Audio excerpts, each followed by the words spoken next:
Bismillahirrahmanirrahim. Alhamdulillahi Rabbil Alamin. Wa bihi nasta'in ala umuri dunya waddin. Wassalatu wassalam ala al-mab'uthi rahmatan lil alamin. Nabiyyina wa habibina wa qudwatina Muhammad ibn Abdullah wa ala alihi wa sahbihi wa man sar ala nahjihi wa ihtada bihadihi wa istanna bi sunnati ila yaumiddin, amma ba'du. Yang dihormati pengurusi, imam-imam, ahli yang terkuasa Masjid Al-Ghufran, muslimin dan muslimat, para pencinta ilmu sekalian, Assalamualaikum warahmatullahi wabarakatuh. Alhamdulillah, syukur kita kepada Allah Azza wa Jalla pada hari ini 11 hari bulan 7 2006 bersamaan dengan 25 Muharram 1448, kita dapat teruskan perbincangan kita dalam tadabbur ayat-ayat pilihan. Alhamdulillah, tuan-tuan dan para jemaah sekalian, dalam siri yang lepas kita dah bincang tentang tadabbur kepada ayat-ayat zikir. Tadabbur kepada ayat-ayat zikir. InsyaAllah kita sambung hari ini tadabbur kepada ayat-ayat istighfar. Jadi setiap tajuk tu ada tajuk dia. Dia panggil ayat istighfar, yang menyebut tentang keampunan Allah Azza wa Jalla. Dia kata apa beza? Kadang-kadang kita nampak macam tak nak beza di antara zikir dan istighfar. Ada tak perbezaan? Jawab dia, dua perkara yang berbeza. Dua perkara yang berbeza, tapi dia dekat. Nampak macam tak beza. Wa anistaghfiru rabbakum innahu kana ghaffara. Minta ampunlah kepada Tuhan kamu, kerana Allah Ta'ala yang maha pengampun. Kemudian ayat yang kita baca tadi, Alhamdulillah, ayat yang dibaca oleh imam kita tadi menarik. Ayat tentang haji. Allah Ta'ala sebut dalam Al-Quran, cuba tengok, Summa afidu, surah Al-Baqarah, surah Al-Baqarah ayat 199. Surah Al-Baqarah 199.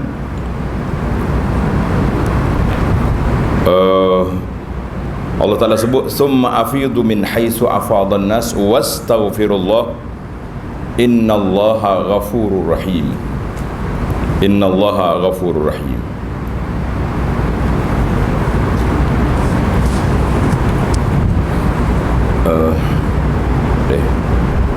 Buang, buka ni.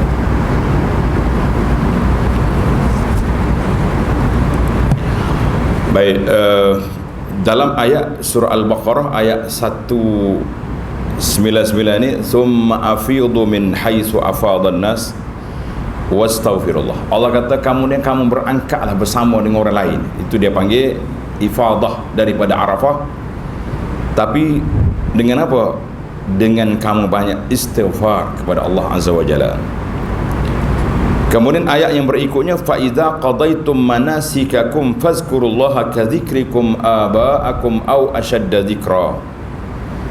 Bila kamu selesai daripada menunaikan haji, maka kamu banyaklah menyebut nama Allah Ta'ala sebagaimana mulut sebut untuk nenek kamu zaman dulu. Jadi ini ayat-ayat Allah Ta'ala sebut kepada kita tentang zikir dan istighfar yang perlu kita selarikan dua ini. Cuma kadang-kadang timbul soalan, mana satu yang kita nak kuat? Nak zikir dulu ke nak istighfar dulu? Agak-agak yang mana satu, tuan-tuan? Para jemaah sekalian, zikir ke istighfar? Jawab ya, dua-dua. Zikir dan istighfar sinonim dua tu. Zikir makna kita puji Allah Azza wa Jalla. istighfar, kita banyak minta ampun kepada Allah. Jadi dua perkara yang berkaitan, yang berdekatan, tetapi ada perbezaannya. Dua perkara yang berkaitan tapi ada perbezaan. Jadi alhamdulillah, untuk kali ini kita akan fokuskan kepada ayat surah Nuh. Tuan-tuan buka surah Nuh, surah Nuh. Dalam ayat yang mulia ini Allah SWT nyatakan kepada kita tentang istighfar dan kelebihan istighfar. Istighfar dan kelebihan istighfar. Cuba tengok dalam surah Nuh ayat 10, 11 dan 12. Mari kita baca ayat. Buka yang ada Quran, surah Nuh ayat 10, 11 dan 12. A'udzu billahi minasy syaithanir rajim. Faqultu astaghfiru rabbakum innahu kana ghaffara.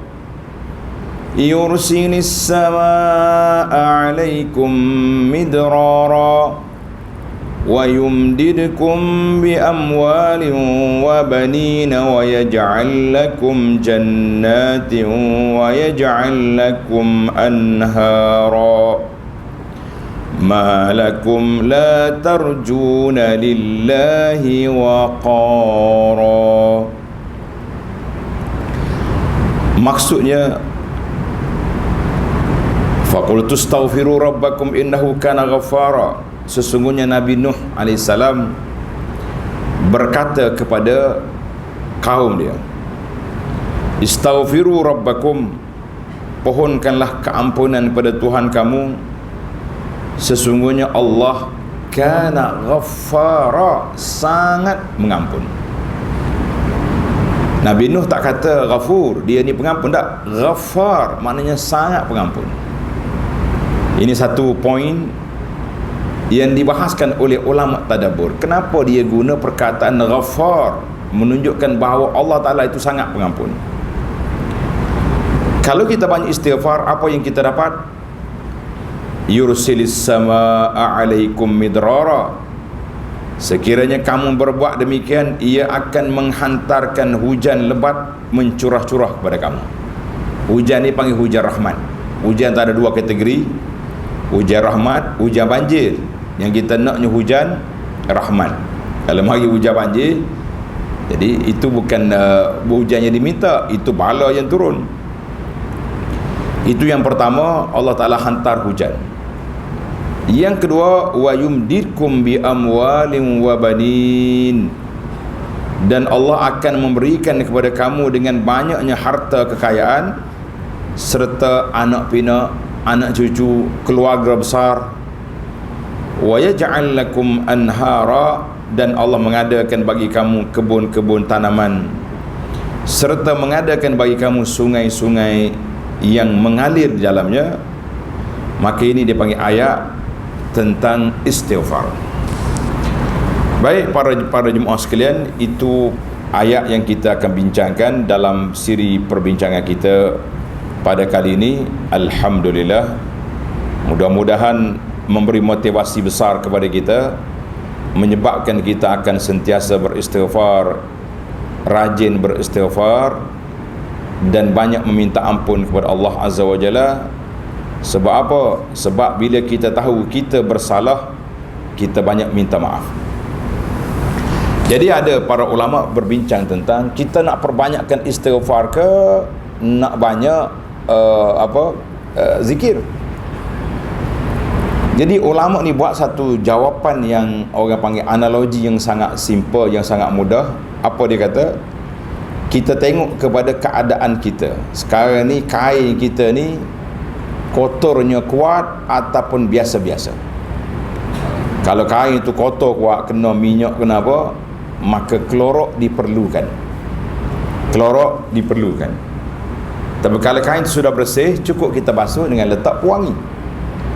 Artinya bila hati itu berkarat kuat, macam mana kita nak tahu hati kita berkarat? Orang lain tak boleh tahu, kita yang boleh tahu. Yang pertama, kita cuba scan. Kalau pergi hospital dia masuk MRI dah tu. Nah, scan yang bunyi kuat tu. Kelakung-kelakung macam apa ni? Macam orang duk baiki rumah. Kuat bunyi dia. Sebab dia nak tengok apa penyakit yang kita ada masalah yang kita ada, apa perkara yang kita ada. Maka pada ketika itulah kita kena usahakan tengok di mana keadaan yang sebenarnya para jemaah sekalian. Jadi kita tengok di antara tanda-tanda keperluan kepada istighfar banyak ni para jemaah sekalian, iaitu apabila kita lihat hati kita tak berapa laju dalam ibadat, hati kita tak laju dalam beribadat, maka kita mengatakan itu di antara perkara yang perlu kepada perbincangan, yang perlu kepada murajaah balik, semak balik hati kita. Sebab kita tak tahu di mana keadaan. Mana dah baca Quran malas, pergi solat dengar orang azan tak apa-apa nak bangun daripada tempat duduk. Itu tanda-tanda dah tu, dia panggil simptom-simptom hati tu keras. Duduk saja-saja, duduk relax pun tak bergerak mulut tu untuk istighfar, tak bergerak mulut kita untuk beribadat, tak keluar apa-apa perkataan daripada mulut kita. Kita mengatakan itulah yang membimbangkan. Jadi kita pun kena scan tengok, aku ni ada masalah. Tengok tempat maksiat, semangat lah nak pergi. Ada pesta malam ni, ada ceramah malam ni, tak apa-apa semangat. Jadi kita boleh lihatlah keadaan kita berbeza-beza. Ada waktu kita rasa bersemangat dalam beribadat, ada waktu kita rasa tak kuat beribadat. Maka di saat itulah yang katakan kita sangat memerlukan kepada apa? Kepada istighfar yang banyak. Mudah-mudahan kita bersihkan hati kita, kemudian kita gelapkan dia dengan zikir, gelapkan dia dengan zikrullah, supaya kita sentiasa berada dalam keadaan itu. Jadi para jemaah sekalian, bila kita sebut tentang ayatul istighfar, ayat-ayat istighfar ni banyak. Yang pertama tadi yang kita baca tentang cerita Nabi Nuh alaihissalam, sudah selesai satu ayat. Kemudian di antara ayat lain yang sebut tentang istighfar, surah Muhammad. Jadi paranya saya bawa beberapa ayat sebagai contoh untuk kita lihat, sebab setiap ayat tu dia mempunyai perbincangan yang tersendiri. Macam Nabi Nuh, kenapa dia mula dengan apa Nabi Nuh sebut hujan akan turun, kamu akan dapat harta, kamu akan dapat keluarga, kamu akan dapat itu lagi ni. Sebab situasi masyarakat masa tu, masyarakat yang nak kebendaan, maka dia mula dengan tu. Kata orang, Nabi Nuh melayan isu, melayan jemaah dia, apa yang mereka nak maka disampaikan.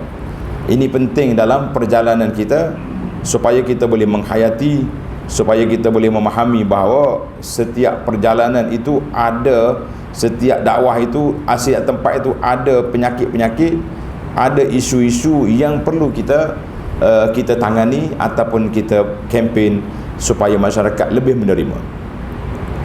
Di antara ayat yang disebut dalam Al-Quranul Karim, Allah Ta'ala sebut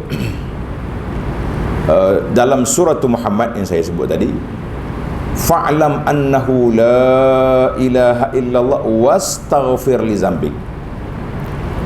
Allah kata, ya Muhammad sallallahu alaihi wasallam, beritahulah kepada umat bahawa la ilaha illallah, tidak ada Tuhan yang berhak dipuja, disembah dan dipuji, dimohon pertolongan kecuali Allah. Wastaghfir li zambika, minta ampunlah kepada dosa-dosamu. Jadi kata di para ulama tadabbur, Nabi kita ni tidak berdosa sebab nama dia Nabi yang maksum. Tulis dia punya istilah, Nabi yang maksum, Nabi yang tidak berdosa. Bila dia tidak berdosa, maka apa yang ada, apa yang Allah Ta'ala suruh ni, iaitulah lebih kepada taujih ataupun arahan kepada umat. Nabi tak berdosa tapi dia istighfar, Nabi tak berdosa tapi dia minta ampun, Nabi tak berdosa tapi dia bertaubat. Kenapa pula awak yang banyak dosa tak mau istighfar? Jadi ini panggil nak Allah Ta'ala sebut kepada Nabi tapi ajar kepada kita. Maka Nabi SAW ajar kepada umat dia iaitu wastaghfir li dzambika walil mu'minina wal mu'minat, dan kita juga kena minta ampun pada orang mukmin dan orang mukminat. Jadi para jemaah sekalian, kita jangan bersifat bakhil. Bila kita doa untuk kita, sudah pastinya doa istighfar, kita minta ampun, mestilah kita minta kita yang pertama, betul tak? Yang kedua, kita kena minta kepada keluarga kita. Orang yang paling mustahak, yang sangat berjasa kepada kita, yang tak mungkin kita akan balas jasa mereka, siapa dia? Dua ibu bapa. Allahumma ghfirli wa liwalidayya, ya Allah ampunkan dosa aku dan dua ibu bapa. Kemudian orang yang berjasa kepada kita selepas kita ada, setelah kita besar, setelah kita orang panggil dah pandai dah bijak, dah cerdik dah, isteri. Kalau isteri pula, suami dan anak-anak yang menjadi qurratu ain, maka kita minta ampun kepada mereka. Dan walil mu'minina wal mu'minat, kita minta ampun kepada semua orang mukmin dan mukminat. Ada setengah orang ni dia bakhil, dia kata, buat apa minta ampun pada orang? Para jemaah sekalian, kita kena ingat, kita minta ampun pada orang, orang lain juga minta ampun untuk kita. Kita bertukar-tukar. Ini gaya kehidupan orang Islam. Kerja dia doa mendoakan, istighfar mengistighfarkan, nasihat menasihati. Itu gaya hidup seorang mukmin. Kalau aku selamat orang lain mati, lah. Aku tenang orang lain susah, itu bukan orang mukmin. Sehingga kan Nabi SAW sebut, tidak betul-betul seorang beriman seorang yang tidur dalam kekenyangan kalau ada jiran dia yang kelaparan. Apa kena mena dia lah. Maknanya hak jiran dengan kita ada hak. Saya sebut dulu dalam bab kejiranan, Allah Ta'ala sebut dalam banyak ayat-ayat, kita kena jaga hak jiran. Hak jiran ni maknanya siapa peringkat, kalau kita kenyang dia lapar, kita dipersoalkan. Mana aku tahu? Kena tahulah, nama dia pun jiran. Itu dipanggil tanggungjawab. Maka bila kita doakan kepada orang mukmin dan orang mukminat, sama jugalah dengan doa-doa yang lain. Nanti kita insya-Allah dalam siri yang lain kita akan masuk pula kepada ayatul doa, ayat doa pula. Ini ayat istighfar. Kemudian dalam surah An-Nasri, di akhir ayat Allah kata apa? Fasabbih bihamdi rabbika wastaghfirhu innahu kana tawwaba. Iza ja'a nasrullahi wal fath. Bila Allah Taala beri kemenangan, kamu jangan leka, kamu jangan lara, kamu jangan sombong. Kita ni kadang-kadang belum menang sombong, cakap takabur lah. Allah ajar kepada kita tawadhu, masuk dalam keadaan kita tenang. Baginda Nabi SAW ketika masuk kota Mekah, Nabi masuk nak ambil Mekah pada tahun yang ke-8 di bulan Ramadan, masuk dalam keadaan tunduk je di atas kenderaan dia. Nabi kita tunduk, itu dia panggil tawadhu. Apabila sahabat sebut hari ini al-yaum yaumul malhamah, hari ini hari peperangan, hari ini kita boleh lantak banyak apa saja di tanah haram, Nabi kata lah, tanah haram ini Allah Ta'ala benarkan untuk aku masuk dengan senjata ini hanya untuk ambil Mekah saja. Lepas pada itu haram, tanah haram ni sampai ke hari kiamat. Maka Allah Ta'ala kata fasabbih bihamdi rabbika wastaghfiru innahu kana tawwaba. Banyak bertasbih. Kita pun bila kita dapat apa-apa anugerah, apa-apa yang kita dapat kesenangan, banyak bertasbih dan banyak beristighfar. Kemudian istighfar secara umum dalam surah An-Nisa ayat 106, Allah kata apa? Wastaghfirillah innallaha kana ghafurur rahima. Kamu minta ampun kepada Allah Azza wa Jalla, kerana Allah Ta'ala itu bersifat dengan ghafur, bersifat dengan rahim. Dan Allah Ta'ala sebut lagi dalam surah Al-Muzammil ayat 20, Allah kata apa? Wastaghfirullah innallaha ghafurur rahim. Banyaklah kamu minta ampun kepada Allah, sebab Allah Ta'ala itu Maha Pengampun. Kemudian disebut kepada kita tentang dalam surah Ali Imran ayat 133, Allah sebut apa di sini? Para jemaah sekalian, afala yatubun, maaf, wasari'u ila maghfiratin min rabbikum, segeralah kamu mencari keampunan Allah. Maknanya tak boleh kita tangguh-tangguh. Apabila kita ada masa, ada ruang, bersalah ke tak bersalah, kita mesti ada salah. Jangan kata nak minta ampun, apa salah aku? Nah, itu sombong nama dia. Kita mesti, kalau tak ada salah, kita ada kekurangan. Beza dua. Kalau tak ada salah, kita ada apa? Ada kekurangan. Anda duk perhati, ada dua tempat. Yang pertama, selepas solat. Selepas solat, baginda Nabi SAW, dia akan dengan istighfar dulu. Bagi salam, Assalamualaikum, Assalamualaikum Allah. Nabi kita istighfar, Astaghfirullah, Astaghfirullah, Astaghfirullah. Ini yang sunnahnya kita selepas solat, dia panggil zikir selepas solat, kita mula dengan istighfar. Sebagai hadis yang diriwayat oleh Sayyidina Thauban radhiyallahu anhu, dia kata Nabi SAW selepas daripada solat terus istighfar. Jadi ulama hadis mengkaji, meneliti, mengorek, mencari apa sebab Nabi kita istighfar lepas solat. Kalau kita cakap dah lepas solat, habislah dosa kan, dah solat, kenapa istighfar? Jadi kata di para ulama hadis, dia kata Nabi bimbang. Nabi bimbang apa? Dia bimbang takut ada kekurangan dalam solat tadi. Dia bimbang takut ada kekurangan dalam solat. Kita yakin, tuan-tuan dan puan, kita yakin bahawa Nabi SAW tak ada kurang apa pun. Solat dia sempurna dengan khusyuknya, dengan cukup lengkap. Yang bimbangnya kita yang bimbang, takut khusyuk tak ada, tak sempurna rokok sujud kan. Tapi dia istighfar. Kenapa? Nabi bimbang takut ada kekurangan, maka dia terus istighfar.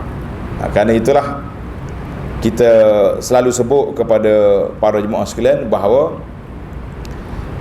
selepas solat kita mula dengan istighfar, sebagaimana hadis Thauban, Astaghfirullah, Astaghfirullah, Astaghfirullah, Allahumma antas salam wa minkas salam, tabarakta ya jalal ikram. Itu zikir istighfar. Maknanya kita kena sentiasa beristighfar.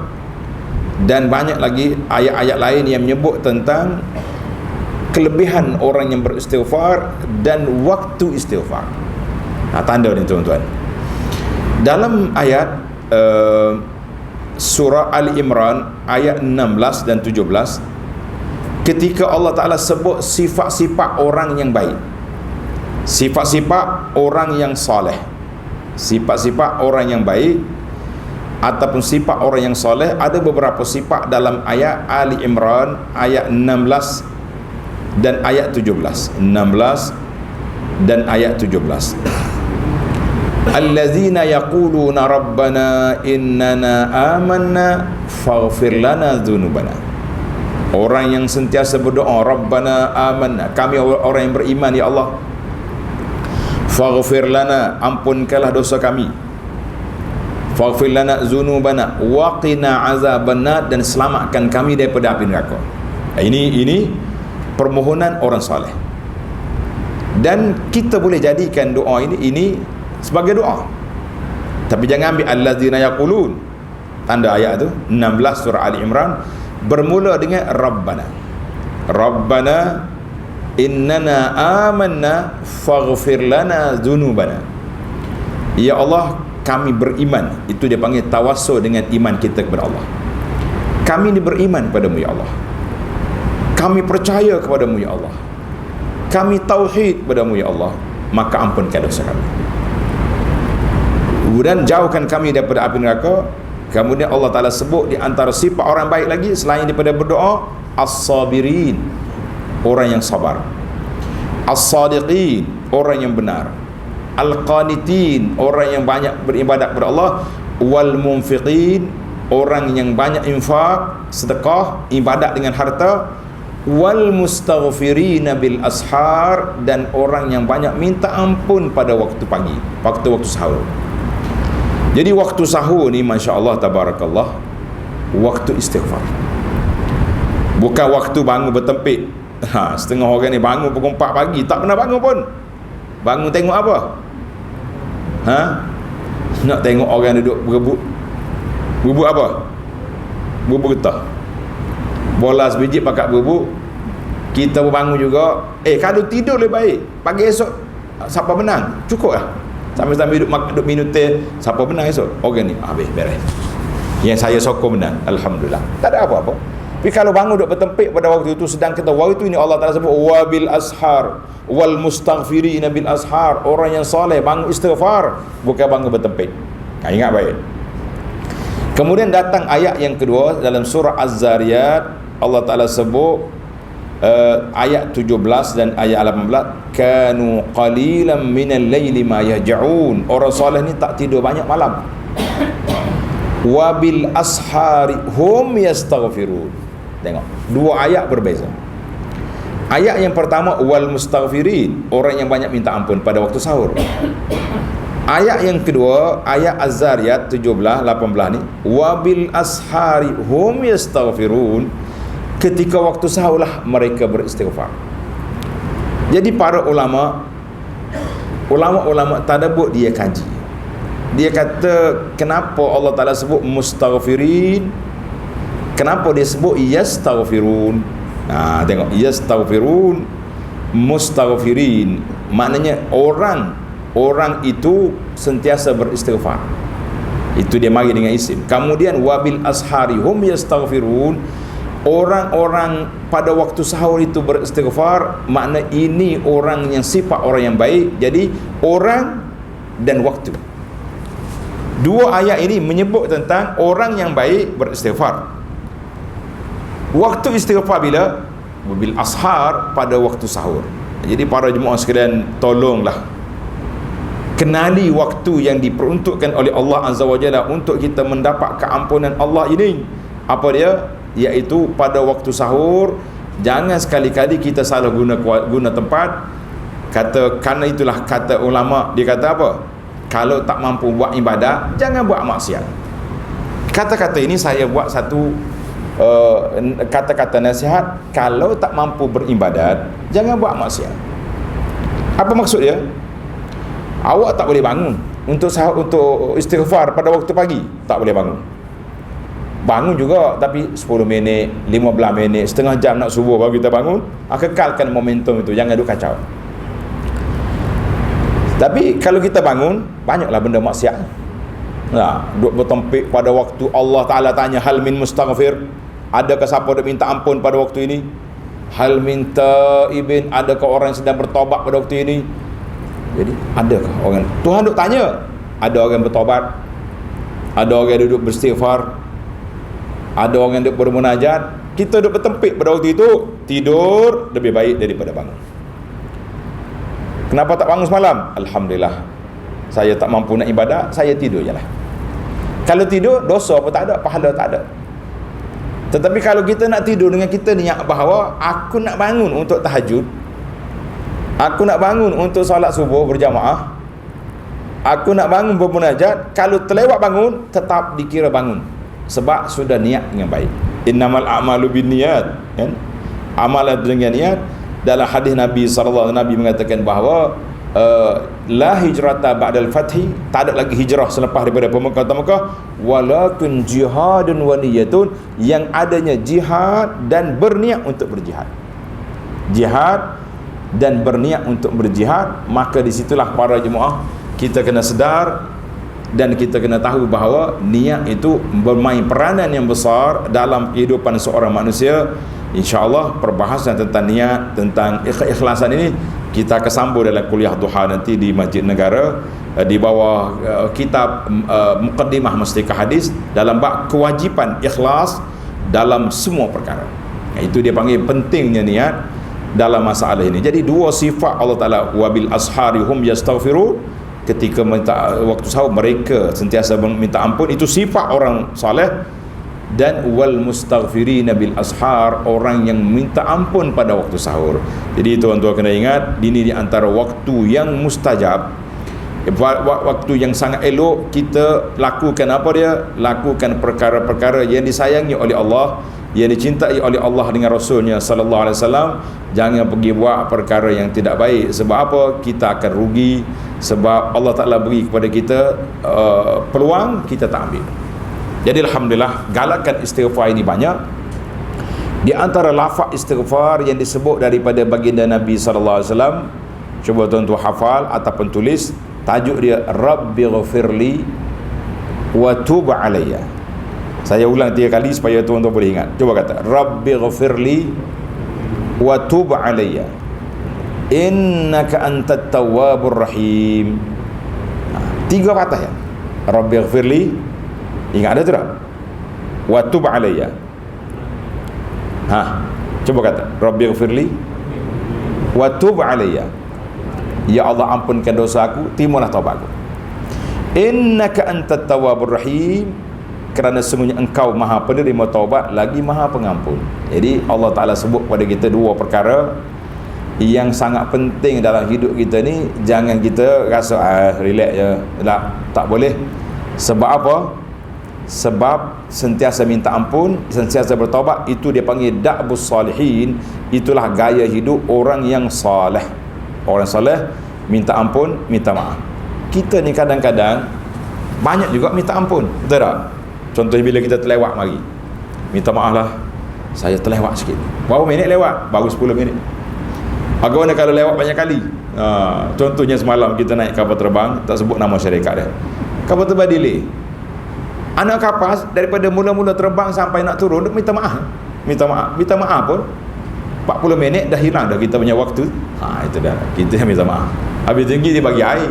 Kalau kapal terbang yang tak sediakan air, bagi dia dapat air mineral sebotol, sebab nak minta maaf. Jadi kita jangan kata orang minta maaf ni maknanya orang tawaduk. Kerana itu beberapa fawaid, tulis itu, beberapa faedah istighfar setelah dikumpul daripada ayat-ayat yang mulia ini. Apakah faedah istighfar? Ini penting kita nak belajar. Apakah faedah istighfar? Yang pertama, annal istighfar sababun limahwi dzunub. Istighfar itu menjadi sebab hilangnya dosa. Bila kita berdosa, kita kata astaghfirullah, aku minta ampun ya Allah, saya mengaku kesalahan ya Allah, saya ni kerdil ya Allah, banyak dosa, banyak salah. Jadi ketika itu Allah Ta'ala ampunkan. Yang pertama, bila diampunkan, maka kita akan dapat apa dia? Raf'il uqubah. Allah Ta'ala akan hilangkan seksaan yang dijanjikan ke atas orang-orang yang berdosa. Tengok ni, dalam surah An-Nisa ayat 110, Allah kata, wa may ya'mal su'an, siapa yang melakukan benda tak baik, au yazlim nafsahu, ataupun dia buat kezaliman pada diri sendiri, buat dosa, summa yastaghfirillah, tapi dia minta ampun, yajidillaha ghafurur rahima, dia akan dapati Allah Ta'ala sangat pengampun, sangat kasihan belas pada dia. Itu yang pertama, menghilangkan dosa, menghapuskan dosa dan menghilangkan seksaan. Menghapuskan dosa dan menghilangkan seksaan, itu yang pertama. Yang kedua, annal istighfar, banyak istighfar menjadi sebab kepada kita mendapat nikmat dan menolak bala. Mana dalil? Ayat yang kita baca awal tadi, ayat surah Nuh. Nabi Nuh kata apa? Istaghfiru rabbakum innahu kaghafar, meminta ampun banyak pada Allah. Allah Ta'ala maha pengampun. Kalau kita minta ampun, apa kita dapat? Sebelum akhirat, kita dapat pulangan dunia. Yursilis sama alaikum midrara, Allah Ta'ala akan hantar mari hujan yang bercurah-curah, dipanggil hujan rahmat. Itu yang pertama. Satu masa Sayyidina Umar istihar zaman kemarau, berlaku kemarau di tempat dia di Madinah. Umar kata, kita akan solat istisqa. Solat istisqa, solat minta hujan. Kemudian bila solat nak istisqa minta hujan, maka Sayyidina Umar panggil orang keluar, berkumpul di padang. Dalam khutbah dia, dalam nasihat dia, dalam doa dia, asyik duk istighfar dia, tak minta hujan. Orang tanya, Umar, terlupa ke? Lupa apanya? Kita berkumpul nak minta hujan, yang kau tak minta. Umar kata apa? Hujan tak turun, aku tahu di mana kunci dia. Apa dia kunci? Istaghfiru rabbakum innahu kana ghaffara. Meminta ampun, Allah Ta'ala yursil sama alaikum midrara, Allah Ta'ala turunkan hujan. Ini kata di ulama fiqhu Umar, betapa tingginya fiqh Sayyidina Umar sehingga sampai mereka orang lain tak faham apa yang dikendaki oleh Umar. Jadi Umar asyik duk suruh istighfar, suruh istighfar, dia sendiri istighfar, dia tak minta pun. Itu dipanggil kebijaksanaan. Yursil sama alaikum midrara, Allah Ta'ala turunkan hujan yang mencurah-curah. Yang kedua, yumdidkum bi amwal, Allah Ta'ala akan beri pada kamu harta. Bila hujan turun, hujan rahmat, pokok akan subur, banyak buah-buahan, banyak nikmat yang ada, rumputnya tebal, hayawannya subur, susunya banyak, daging. Boleh tak nak kita boleh kata banyak lagi senarai yang kita boleh keluarkan bila sudah ada kesuburan di atas bumi Allah SWT ini. Boleh harta banyak? Ya. Wa banin, dapat anak. Siapa tak ada anak, banyak istighfar. Wa yaj'al lakum jannatin wa yaj'al lakum anhara, kamu dapat kebun, dapat sungai, macam-macam. Karena itulah seorang syekh diceritakan daripada Sayyidina Al-Hasanul Basri rahimahullahu ta'ala. Hasan Basri ini terkenal dengan orang yang hebat, ulama tabi'in. Kalau kita bahasa kita kat ulama tasawuf yang orang panggil muktabar, yang tinggi. Hasan Basri rahimahullah mati dah tahun 110. Syaka rajulan ilaih, ada orang mari, Syekh Hasan tolonglah berdoa, kemarau ni. Qala astaghfirullah, balik minta ampun. Anak murid tengok, apa Syekh Hasan ni? Mari pula orang lain pula mengadu dia ni fakir, susah. Dia kata minta ampun, istighfar banyak. Mari orang ni pula tak ada anak, minta ampun. Banyak soalan-soalan, semuanya fa'amarum bil istighfar, suruh istighfar. Jadi anak murid dia kata, ya tuan syekh, tuan guru, orang ni mari mengadu kemarau, orang minta ni, mari mengadu tak ada anak, istighfar. Mari Hasan Basri rahimahullah, dia baca ayat ini, istaghfiru rabbakum innahu kana ghaffara yursilis sama alaikum midrara. Kemudian itulah yang diceritakan kebijaksanaan Hasan Basri. Dan sebelum daripada itu, Al-Imam Sya'bi menceritakan tentang Sayyidina Umar radhiyallahu anhu wa an jami'i as-sahabah. Fiqh mereka sangat tinggi, sangat hebat. Jadi kita tengok di sinilah tempatnya para jemaah sekalian, kita cuba usahakan supaya orang susah banyak istighfar. Tapi masalahnya kita susah, kita tak mengadu kepada Allah, kita mengadu pada orang, mengadu sana, mengadu sini. Akhir sekali apa pun tak dapat, kita kata rugi besar kita. Yang ketiga, istighfar banyak menjadi sebab insyirahus sadri, lapang dada, tenang hati. Lapang dada, tenang hati, dan penggilap jiwa. Nabi sendiri SAW dalam hadis yang diriwayatkan oleh Imam Ahmad dengan sanad yang sahih, Nabi kata, innahu la yughanu ala qalbi. Nabi kata, kadang-kadang aku rasa hati aku ni macam keras. Nabi kata hati dia keras, walah dia ni sangat lembut hati dia, menangis dia kepada Allah Azza wa Jalla sentiasa, takut dia. Tapi Nabi nak ajar kepada kita, hatta astaghfirullah mi'ata marrah, 100 kali aku istighfar, astaghfirullah, astaghfirullah, rabbighfirli wa tub alayya. 100 kali Nabi kita istighfar. Jadi kita pun para jemaah, diam-diam duduk istighfar, astaghfirullah, astaghfirullah, astaghfirullah, rabbighfirli wa tub. 100 kali kita diam, ulang balik. Maknanya 100 package dia, sekali baca 100 kali. Nabi SAW kata, Allah Ta'ala bila baca istighfar, cerah dada, cerah lapang dada, cerah hati, tenang jiwa. Alhamdulillah, perbanyakkanlah. Di antara lain lagi, iaitu sebab kepada Allah Ta'ala akan baikkan akhlak kita, baikkan juga keluarga kita. Allahu Akbar. Satu hari seorang sahabat, diceritakan, Huzaifah radhiyallahu anhu mari mengadu pada Nabi SAW. Dia kata, saya ni rasa ialah macam nak marah pada keluarga ni, budak-budak ni nakal macam-macam.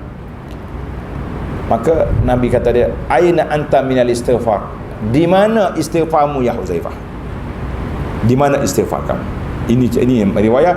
Jadi kata dia para ulama, banyak lagi lah fawaidul istighfar. Kalau kita simpulkan sebagai penutup kepada perbincangan kita ini, Para jemaah sekalian, mari kita beristighfar banyak. Istighfar ni tak payah banyak. Yang pertama, ingat banyak, istighfar akan menarik kepada kita kebaikan-kebaikan yang banyak. Sebagaimana cerita Nabi Nuh, istighfar juga membawa kepada kita an-najah, menyelamatkan kita daripada seksaan.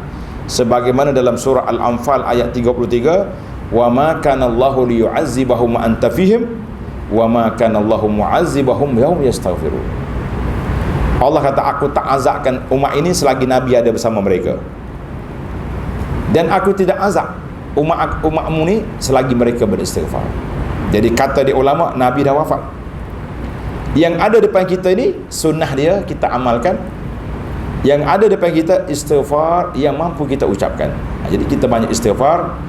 Mudah-mudahan Allah Ta'ala hilangkan segala perkara yang tidak baik. Dan banyaklah istighfar dalam setiap perkara. Mudah-mudahan Allah Ta'ala beri pada kita ketenangan di dunia dan keamanan di akhirat. Banyak lagi fawaid istighfar, tapi masa kita sudah tamat. Kita beri setakat itu. Jadi waktu yang paling elok istighfar setiap lepas solat. Tadi saya sebut satu bukan, Nabi kita istighfar. Yang kedua, Nabi kita banyak istighfar setelah keluar dari tandas. Ingat tak? Bacaan keluar daripada tandas, Nabi kata apa? Ghufranak. Sepatah ya, keluar daripada tandas, masuk kaki kanan, kaki kiri, kita kata Allahumma inni a'udzubika minal khubuthi wal khaba'is. Keluar kaki kanan, kita kata apa? Ghufranak, minta keampunan ya Allah. Bahas panjang pula ulama di sini. Dia kata kenapa Nabi selalu bila keluar tandas dia ghufranak? Sebab Nabi ini dia sentiasa beristighfar, sentiasa berzikir. Bila masuk dalam tandas terputus, tak ada zikir dalam tandas, maka keluar aja terus istighfar. Saya putus kejap tadi. Kalau kita bahas sekarang internet putus lah, loading balik. Jadi kita mula dengan istighfar. Jadi dua tempat jangan lupa istighfar setelah selepas solat, selepas ibadat-ibadat yang besar. Tadi adalah ayat haji yang kita dah baca tadi, wastaghfirullah summa afidhu min haitsu afadan wastaghfirullah.